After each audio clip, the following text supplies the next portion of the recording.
I will issue a full statement on that in due course, but let me tell you that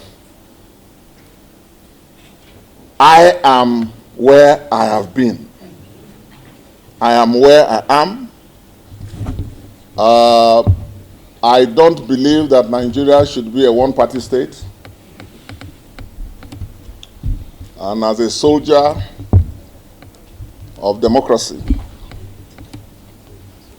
I'm used to the ups and downs of democratic practices and democratic life, and political life especially. And I'm still as constant as the Northern Star. Steadfast in the People's Democratic Party, and working with my colleagues and friends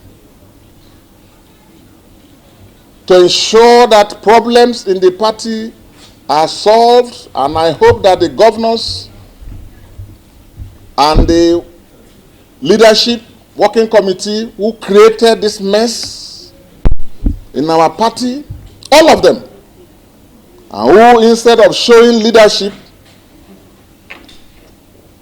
have created this mess and ensured that it has persisted for this long.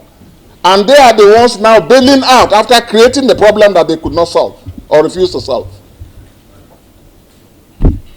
It's very sad. Very, very sad. It's making Nigeria look small and making our country's democracy look ridiculous. I was telling a body of civil society organizations that invited me to give a talk. I said, you don't need to look far to know how the Nigerian political class is committing class suicide. Look at Ghana. You see how people lost election. President Mahama now lost elections, stayed, contested against the other party, Akufo-Addo's party, lost, stayed in his party. The political leaders of NDC in Ghana did not abandon NDC. They didn't decamp to the NPP. President Mahama waited after the 8-year tenure of Akufo-Addo, contested against Akufo-Addo's vice president, Dr. Bawumia. And to tell you the extent Ghanaian democracy has advanced, even before the final tally was counted, Dr. Bawumia, the sitting vice president of Ghana, called President Mahama and conceded defeat. No litigation, no rigging, at least in the way and manner we know it here. And President Mahama today is sitting as president of the Republic of Ghana for the second time. So in Ghana, they have established a tradition of a party losing power to the opposition, and all politicians in that party that has been defeated stay put, reorganize and rebuild and consolidate and rebrand. Or in Nigeria, everyone is rushing to the ruling party. You don't even know what is pursuing them or what they are pursuing. Huh?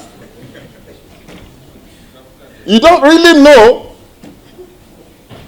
what they are pursuing or what is pursuing them. But whatever it is, belittles our democracy and endangers our multi-party democracy. I believe in a multi-party Nigeria.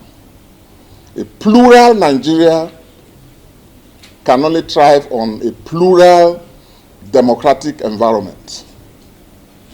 And that's what has happened. But on the specifics of Bayelsa, since I left and handed over to all the members who used to be part of my team. And I left, unlike others who are godfathers. I've not been a godfather. I just left everything. No requests, no demands, no pressure. Only being available for consultation and advice, that's all. As in this case, the governor consulted me several times to his credit.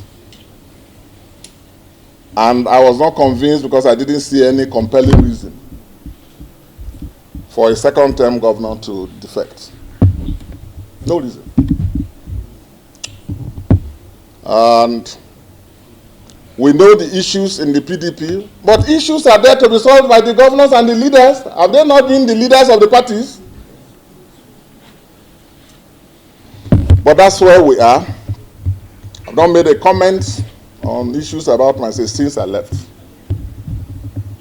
But I'm just using this to say that I am still standing gidigba in the PDP that gave my Bayelsa people, my Jaw people, and the Niger Delta people an opportunity to run election to emerge as vice president of this country, acting president of Nigeria, and president of the Federal Republic of Nigeria, PDP. This other party cannot do that. And I'm standing there with the PDP. If we don't succeed in retrieving the PDP, in saving the PDP, then we'll be part of a collective decision,